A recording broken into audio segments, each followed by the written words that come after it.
Olá, sejam todos muito bem-vindos ao canal da Escola Iapsara Guiar. Aqui quem está falando é o professor Jorge, e antes de começar a aula que eu preparei para vocês essa semana, eu gostaria de pedir para vocês se inscreverem no canal, curtirem e compartilharem com seus colegas. Esse espaço vai ser muito importante para que a gente possa diminuir a distância entre vocês e a gente nesse período de quarentena em que todos precisam ficar dentro de casa. Vamos lá, dando início à nossa aula de hoje, dessa semana, eu vou apresentar para vocês de forma prática e rápida o que aconteceu de mudanças na nova ortografia da língua portuguesa. O modelo do guia que eu peguei é o modelo da Michaelis, feito por Douglas Tufano. Então, nessa primeira parte, vamos observar aqui que tem uma explicação rápida sobre o que é o acordo ortográfico. Então ele vai dizer o seguinte: o objetivo deste guia é expor ao leitor de maneira objetiva as alterações introduzidas na ortografia da língua portuguesa pelo Acordo Ortográfico da Língua Portuguesa assinado em Lisboa em 16 de dezembro de 1990 por Portugal, Brasil, Angola, São Tomé e Príncipe, Cabo Verde, Guiné-Bissau, Moçambique e posteriormente por Timor-Leste.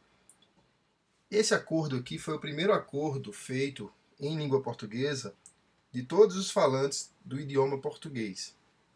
Então, esse acordo ficou vigente até meados de 2009, quando ocorreu o novo acordo ortográfico, que teve um tempo de adaptação e a partir de um determinado ano passou a valer em todos os países de língua portuguesa.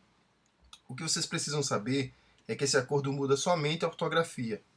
Para os que não sabem esses conceitos, a ortografia é aquela responsável apenas pela parte escrita. Então isso quer dizer que a gente vai ter mudanças apenas na parte escrita e a parte falada continua do mesmo jeito, com cada país com suas particularidades. Então vamos começar aqui, propriamente dito, com o que aconteceu. Como todos sabem, o alfabeto ele é composto por essas letras aí, a junção de vogais e consoantes. E antes a gente tinha, na língua portuguesa, apenas 23 letras. Então, com a mudança do novo acordo, foram introduzidas a letra K, W e Y. Essas letras elas têm uma predominância maior em outros idiomas, principalmente nos idiomas anglo-saxônicos. Então, que são falados lá na Inglaterra, o inglês, por exemplo. E aí, essas letras elas adicionam agora o alfabeto português, o K entrando entre o J e o L, o W entrando entre o V e o X, e o Y entrando entre o X e o Z. Então, as letras K, W e Y, que na verdade não são da nossa língua, são usadas em várias situações, como nesse exemplo. Escrita de símbolos e unidades de medida como quilômetro, quilograma, watt. E escrita de palavras e nomes estrangeiros e os seus derivados, como show, playboy, playground, windsurf, kung fu, yin, yang, William, Kaiser, Kafta, Kafkiano. Então, nomes de pessoas e nomes estrangeiros são a maior parte da utilização dessas letras. Né? O segundo tema do novo acordo ortográfico era um sinal de acentuação chamado trema.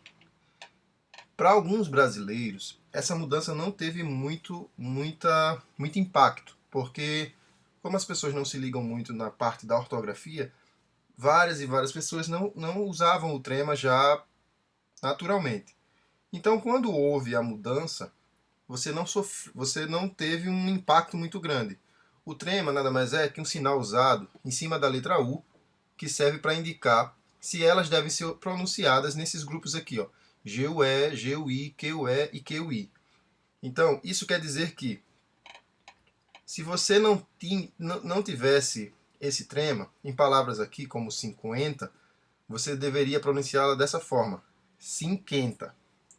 Esse trema é o responsável por fazer com que o falante saiba que a vogal precisa ser pronunciada.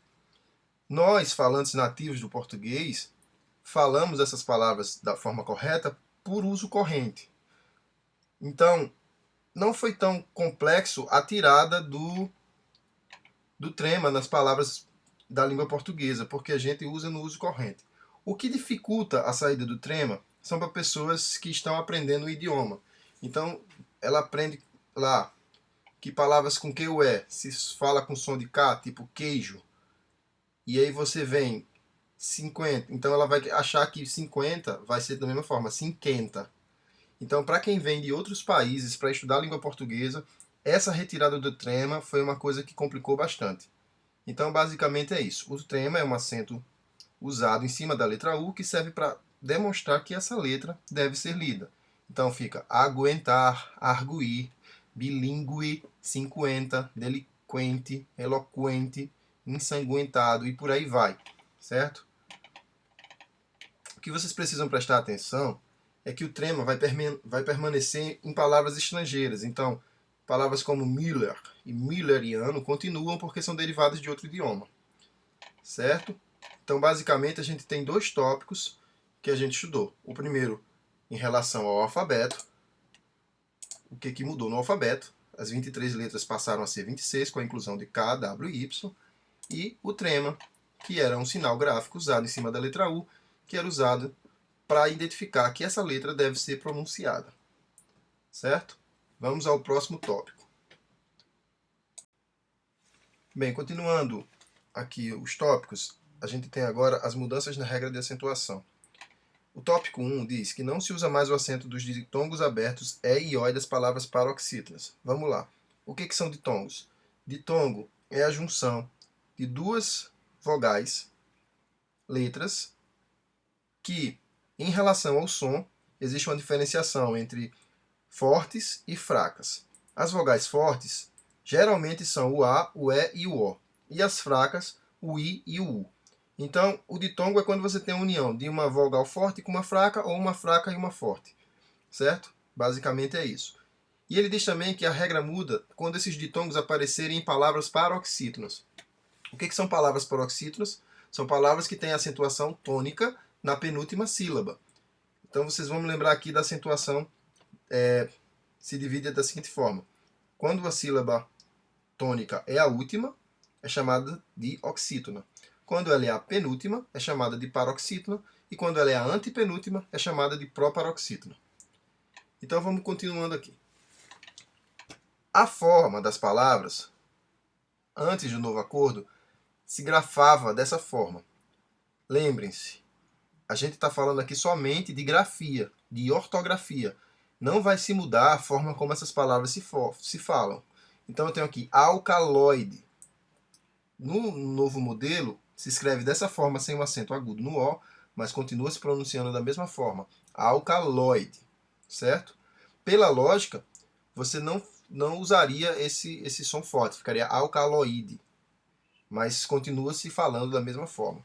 Então, sempre que esses ditongos aqui aparecerem na posição de paroxítona, esse acento aqui ele não existe mais, perde seu acento. Então, alcaloide, apoio do verbo apoiar, né? Asteroide, boia, celuloide, clarabóia, colmeia, todos esses perdem o acento. Coreia, debiloide, epopeia, estoico e todos esses outros que estão aqui.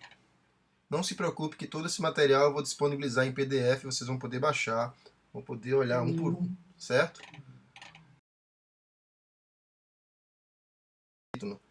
Então, se você tiver esses ditongos terminados em palavras oxítonas, eles continuam acentuados, como papéis, herói, heróis, troféu, troféis. Veja o que é engraçado. A palavra herói continua com acento, mas a palavra heróico perde o acento, porque o oi de heróico está na posição de paroxítona e o oi de herói está na posição oxítona. Ficou claro, né? Bem simples. O segundo ponto é em relação às palavras paroxítonas. Não se deve mais usar o acento no I e no U tônicos, quando vierem depois do ditongo. Nesse caso aqui, esse I e esse U são semivogais e eles recebem o acento para ficar de forma tônica. Então, nessas palavras como baiuca, bocaiúva, cauíla e feiura, eles são tônicos. Segundo o novo acordo, ele continua sendo lido de forma tônica, mas não tem mais esse acento agudo, ó, baiuca. Se continua falando da mesma forma, mas não tem mais o acento. Então, em todas as palavras paroxítonas, não se deve mais usar o acento no i e no u quando eles forem tônicos. Prestar atenção no seguinte: se a palavra for oxítona e o ou u estiver em posição final, ou seguido de S, esse acento sempre permanece, como tuiuiu, tuiuius ou piauí, certo? Então, basicamente, a gente estudou aqui que os acentos nos ditongos abertos E e OI, se forem em palavras paroxítonas, eles não existem mais, mas se forem em palavras oxítonas, eles continuam como herói. Então eu expliquei que herói continua com acento, mas heróico perde o acento por causa da nova regra. O segundo ponto é que nas palavras paroxítonas I e U, se elas forem tônicas, você tira o acento, mas a palavra continua tônica. Então você continua pronunciando da mesma forma, mas não se escreve mais com acento. Certo? Facinho, né? Então vamos para o próximo tópico. Dando continuidade aqui ao próximo tópico, a gente vê aqui que nesse terceiro não se usa mais o acento das palavras que terminam em ou e s. No caso, sempre que vocês encontrarem a sequência M, ou OOS, como em abençoo, creem, dei, dou, enjoo, essas palavras que antes tinham esse acento, agora são escritas sem o acento. Então, basicamente sempre que você tiver uma palavra escrita com dois Os, dois Es, ou dois Os e S, não se deve mais usar o acento circunflexo. É bem simples e aqui tem vários exemplos sobre isso. O quarto tópico se faz menção ao uso do acento diferencial, que servia para diferenciar essas palavras aqui, ó, para, pela, polo, pera. Então, se escrevia dessa forma: ele para o carro, do verbo parar. Ele para o carro, se escreve sem o acento. Ele foi ao Polo Norte. Ele foi ao Polo Norte. Ele gosta de jogar polo. Ele gosta de jogar polo. Esses gatos têm pelos brancos. Esse gato tem pelos brancos. Comi uma pera. Comi uma pera. Então, em palavras como para, que você sabe que tem o verbo e a preposição, o que vai diferenciar se é verbo ou preposição vai ser sempre o contexto da frase. Então, vocês vão ter que ficar bem atentos a isso. O que a regra diz é que não se usa mais acento para diferenciar essas palavras aqui, certo? Para, pela, polo e pera. Não existe mais acento para nenhuma delas. O que vai continuar de acento? Na palavra pôde, que é a forma do verbo do passado poder, e a palavra pode, que é a forma presente do verbo poder. O pode é o pretérito perfeito do indicativo, na terceira pessoa, e o pode é a terceira pessoa do singular do presente do indicativo. Então, o exemplo que a gente tem aqui, ó. Ontem ele não pôde sair mais cedo. Então esse pôde aqui se refere ao passado. Mas hoje ele pode, e aqui já é presente. Então esse acento aqui continua para diferenciar o tempo verbal. Então, quando tiver acento, você vai saber que é sempre passado. Quando tiver sem acento, é porque está no presente. Permanece também o acento diferencial das palavras por. Então você tem um por que é verbo, mesmo sentido de colocar, e o por que é preposição, certo? Algo feito por fulano, então é uma preposição. Então, ó, vou pôr o livro na estante, é mesmo eu dizer vou colocar o livro na estante, que foi feita por mim. Então esse por aqui precisa do acento para você identificar que isso aqui é o verbo que tem o mesmo sentido de colocar. Vou colocar o livro na estante que foi feita por mim. Então eu posso colocar o por também aqui, desde que ele tenha o acento circunflexo. Também vai permanecer os acentos que diferenciam o singular do plural dos verbos ter e vir. E aqui é interessante. Esses acentos diferenciais, eles basicamente servem para mostrar para vocês o que é plural e o que é singular. Então, se eu tenho aqui, ó, ele tem 2 carros. Se eu tenho esse verbo ter aqui sem acento, é porque ele está no singular. Se eu tenho esse tem aqui com acento, é porque ele está no plural. Então, ele tem 2 carros, eles têm 2 carros. Ele vem de Sorocaba, porque é ele, singular. Eles vêm de Sorocaba. Ele mantém a palavra, eles mantêm a palavra. Ele convém aos estudantes, eles convêm. E por aí vai, com deter e com intervir. O acento agudo indica singular. O acento circunflexo indica plural. É facultativo o acento nas palavras forma e forma, para diferenciar o verbo da palavra forma. Então, qual é a forma da forma? Então, esses aqui continuam, certo? Vamos ao próximo tópico. Lembrando aqui o que a gente estudou. Basicamente, a gente tem a retirada do acento circunflexo nas palavras que têm E e E, M juntos, e O e O, ou O e O S, como abençoo, creem, enjoo e voos. Então, essas palavras todas que antes tinham acento circunflexo, agora não tem mais. E a gente estudou também aqui os acentos diferenciais de para, pela, polo e pera, que não tem mais nenhum. A gente estudou também a forma do verbo poder, que indica o passado e o presente, ele pôde, ele pode. E a gente estudou também aqui a diferença do verbo pôr para a preposição por, certo? O verbo pôr no sentido de colocar. A gente explicou que quando ele tiver sem acento, ele é singular, quando ele tiver com acento, ele é plural. E também, quando ele tiver com acento agudo, ele é singular, e quando ele tiver com acento circunflexo, ele é plural. Certo? Bem simples. Dando continuidade aqui ao ponto 5 e 6, esses são bem rápidos, porque são bem simples. Não se usa mais o acento agudo no U tônico das formas arguis, argui e arguem. Então, essas palavras aqui antes tinham acento agudo aqui em cima do U, certo? Isso especificamente no presente do indicativo. Então, quando você está lá conjugando elas, antes você falava tu arguis, ele argui, eles arguem. E aí tinha um acento no U, certo? Agora não tem mais. E há uma variação na pronúncia dos termos terminados em G-U-A-R, Q-U-A-R e Q-U-I-R, como aguar, averiguar, apaziguar, certo? Esses tipos de verbos eles admitem pronúncias duplas, que são em algumas formas que estão no presente, no indicativo, no subjuntivo e também no imperativo.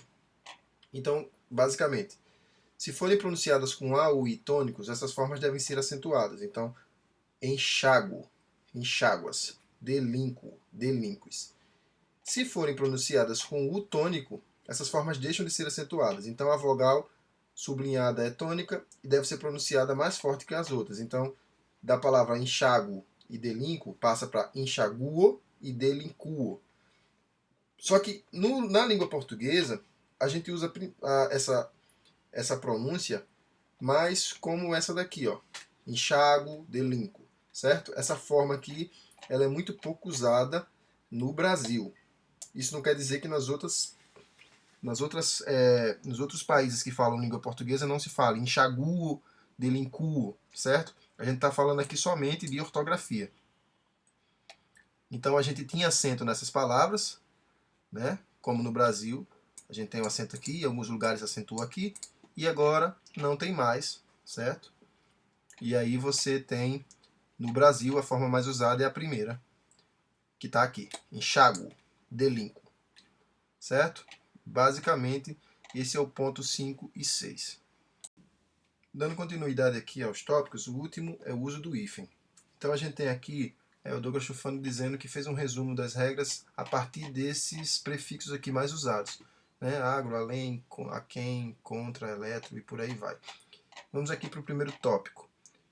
Ele está dizendo aqui que sempre vai se usar o hífen diante de palavra iniciada por H.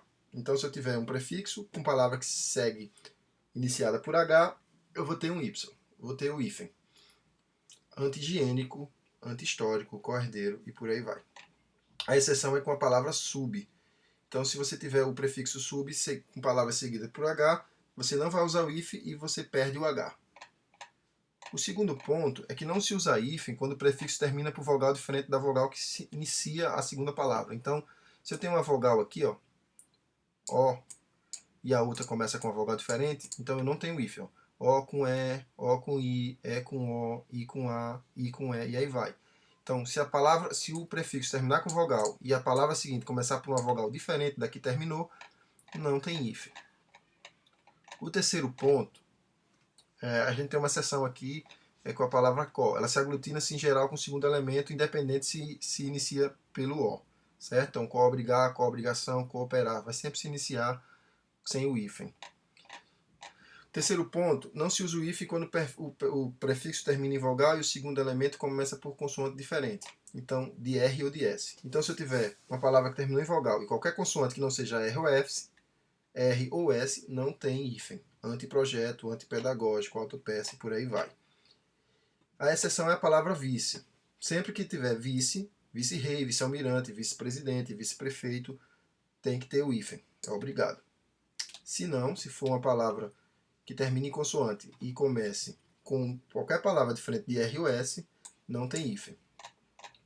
O quarto ponto é relacionado exatamente ao R e ao S. Se a palavra terminou em vogal e a palavra seguinte começar com R ou com S, você também não tem hífen, mas você duplica o R e o S. Então, antirrábico, RR. Antirrugas, RR. Antissocial, SS. Mini saia, que antes tinha hífen, agora é 2S, ó, mini saia. E por aí vai, tem vários exemplos aqui, certo? Então, resumindo aqui, voltando ao que a gente estudou, a gente tem o seguinte. Prefixo com palavra seguida por H, hífen obrigatório. Exceção é quando tiver o prefixo sub, aí não tem hífen e perde o H. Hífen quando o prefixo termina com vogal diferente da palavra que começa. Não se usa o hífen, a palavra simplesmente se junta e não tem hífen. A exceção é quando você tiver o prefixo co, que vai se juntar com qualquer palavra, independente, até mesmo se for a mesma vogal como o O. Terceiro ponto. Terminado em vogal com palavras diferentes, consoantes diferentes de R ou S. Junta-se e não tem hífen, certo? Autopeça, O com P, I com P, I com C, certo? O com C, e aí vai. A exceção é a palavra vice, que vai ter sempre hífen, porque é regra, é obrigatório. Vice-rei, vice-almirante, vice-prefeito. Continuando aqui, o ponto 5, quando a gente tem um prefixo que termina com uma vogal igual a que começa, você obrigatoriamente tem que usar o hífen. I com I, anti-ibérico. O com O, auto-observação, contra-almirante, certo? Então, se terminar com a mesma vogal que começa a outra, obrigatoriamente se usa o hífen. Micro-ondas, semi-interno. O ponto 6 fala o seguinte. Quando o prefixo termina por consoante, vai usar o hífen se o segundo elemento começar pela mesma consoante. Então, igual o exemplo de cima, vogal com vogal usa-se hífen, consoante com consoante também usa hífen. Ó. Hiperrequintado, subbibliotecário, superresistente. Certo? Tem que prestar atenção nos seguintes casos. Quando terminar por consoante diferente do que a palavra que terminou, você não usa hífen, como hipermercado, intermunicipal, superproteção. Veja que aqui terminou com vogal igual, se usa com vogal não, com consoante igual, você usa o hífen. Terminou com consoante diferente, você não usa, você junta a palavra. Novamente a gente está aqui com o prefixo sub, que lá em cima a gente estudou que se ele viesse com palavra com H seguida, você não usava o hífen e perdia o H. O que acontece é o seguinte, se a palavra que vier depois de sub começar com R, você obrigatoriamente tem que usar o hífen. Sub-região, sub-raça. Veja que o sub tem outra exceção. Lá em cima você usa o sub-humano, você não usa hífen, tira o H, e aqui com R você coloca o hífen. Com os prefixos circo e pan, usa-se o hífen diante de palavra iniciada por M, N ou vogal. Então, sempre que a palavra seguinte começar por M, N ou alguma vogal, você tem que usar hífen. Circunnavegação, pan-americano, certo? Próximo ponto. Quando o prefixo termina por consoante, não se usa o hífen se o segundo elemento começar por vogal. Então, consoante seguida de vogal, não se usa o hífen. Hiperacidez, hiperativo, interescolar. Com os prefixos eis, sem, além, aquém, recém, pés, pós, pré e pró, usa-se sempre o hífen, é obrigado. Então, sempre que aparecer essas palavras, além-mar, além-túmulo, aquém-mar, ex-aluno, é obrigado usar-se o hífen. Quando você tiver palavras de origem tupi-guarani, como açu, guaçu e mirim, esse hífen também é obrigatório ser usado. Amoré, guaçu, anajá, mirim, capim, açu. Quando você tiver expressões encadeadas, como ponte Rio-Niterói, eixo Rio-São Paulo, formando vocábulos ou elementos vocabulares, encadeamentos vocabulares, você também deve usar o hífen. Você não deve usar o hífen em palavras que são formadas por composição e já se perderam a noção de que elas eram duas palavras diferentes que se juntaram. Então aqui você tem a junção da palavra, então não se usa hífen, certo? Mas essas são palavras formadas por composição por justaposição, mas que já têm um novo sentido e aí você não usa hífen. E aqui, quando você está escrevendo um texto, para você ter uma clareza maior do que está acontecendo, se você chegar com uma palavra que tem hífen no final da linha, você deve colocar a divisão de linha e na linha seguinte repetir o hífen, para mostrar que é uma palavra que tem hífen. Certo? Você não pode fazer a divisão da palavra na linha apenas com um traço. Certo? Na cidade, conta a divisão da linha e aqui o hífen. Conta-se. O diretor recebeu os ex-alunos. Divisão da linha e aqui o hífen. Basicamente, esses são os usos do hífen. É bem simples. Olha, basicamente aqui eu vou fazer um resumo bem rápido do que a gente já viu. Então, o emprego do hífen com prefixos. Uma das regras básicas é que sempre se usa o hífen diante de H, como anti-higiênico, super-homem. Outros casos, prefixo terminado em vogal. Então, sem hífen diante de vogal diferente, como autoescola, antiaéreo. Sem hífen diante de consoante diferente de R e S, como anteprojeto, semicírculo. Sem hífen diante de RS, embora não tenha hífen, você dobra-se essas letras, então antirracismo, antissocial, ultrassom. E com hífen diante da mesma vogal. Vogais iguais, usa hífen. Contra-ataque, micro-ondas. Prefixo terminado em consoante. Com hífen diante da mesma consoante. Interregional, subbibliotecário. Sem hífen diante de consoante diferente, como intermunicipal, supersônico. Sem hífen diante de vogal interestadual, superinteressante. Aí vamos para as observações. O prefixo sub usa-se o hífen também diante de palavra iniciada por R, como subregião. Mas em palavras iniciadas por H, perde-se o H e junta sem o hífen. Sub-humano, sub-humanidade, como a gente já tinha falado mais atrás. Com os prefixos circo e pan, usa-se o hífen se a palavra foi iniciada por N, M ou vogal. Circunnavegação, pan-americano. O prefixo co vai se aglutinar em geral com o segundo elemento, mesmo se esse começar por O. Co-obrigação, cooptar, cooperar. Com o prefixo vice, usa sempre-se o hífen, vice-rei, vice-almirante, vice-presidente. Não se deve usar o hífen em certas palavras que perderam noção de composição, como manda-chuva, pontapé. Com os prefixos eis, sem, além, aquém, é obrigatório usar o hífen. Então, sem terra, além-mar, aquém-mar, pré-vestibular. Essas palavras que tiverem esses prefixos aqui, obrigatoriamente tem que ter hífen, certo? Então, é bom dar uma decorada, uma aprendida nessas palavras aqui para adicionar o vocabulário de vocês na hora de escrever. Basicamente, esse é o resumão do hífen. Eu espero que vocês tenham gostado, tenha ficado claro. Eu vou deixar esse material aqui nos comentários, eu vou criar um link para vocês baixarem o PDF desse assunto. E eu vou mostrar para vocês aqui um exercício que eu separei para vocês de 60 questões sobre esse assunto aqui, para que vocês possam passar a semana fazendo e se divertindo com esse assunto maravilhoso que é a formação da nova ortografia brasileira. Bem, como eu estava falando, esse aqui é um exercício que eu preparei para vocês, baseado no novo acordo ortográfico. Então, são 60 questões objetivas com todo o assunto que foi explicado na videoaula, que pode também ser observado dentro do arquivo PDF que a gente vai disponibilizar para vocês aqui nos comentários e também no blog da escola. Eu deixei o gabarito lá no finalzinho, para que vocês, quando acabarem de fazer o exercício, possam conferir quantas questões acertaram.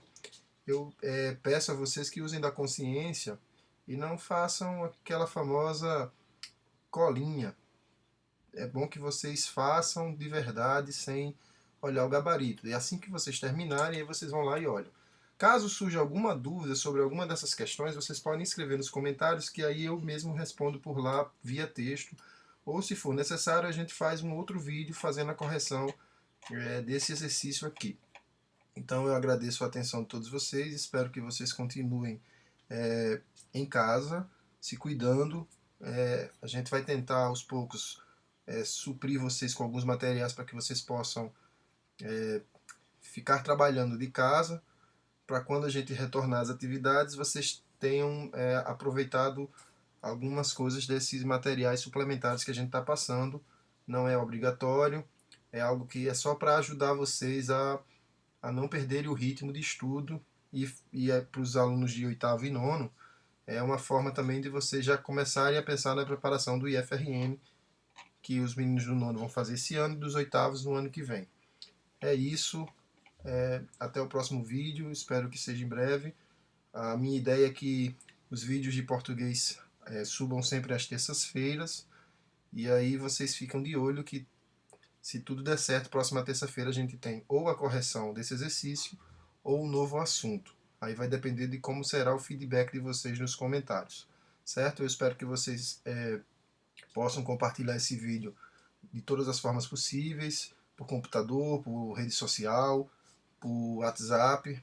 O arquivo vai em PDF, dá para abrir pelo celular, então vocês podem responder as questões pelo celular, vocês podem assistir o vídeo pelo celular, vocês podem abrir o arquivo de PDF da nova ortografia também pelo celular. Então é uma forma que a gente está encontrando de facilitar o acesso a vocês. A gente tem a consciência que nem todos vão ter acesso, mas se uma grande maioria tiver, já vai servir o propósito.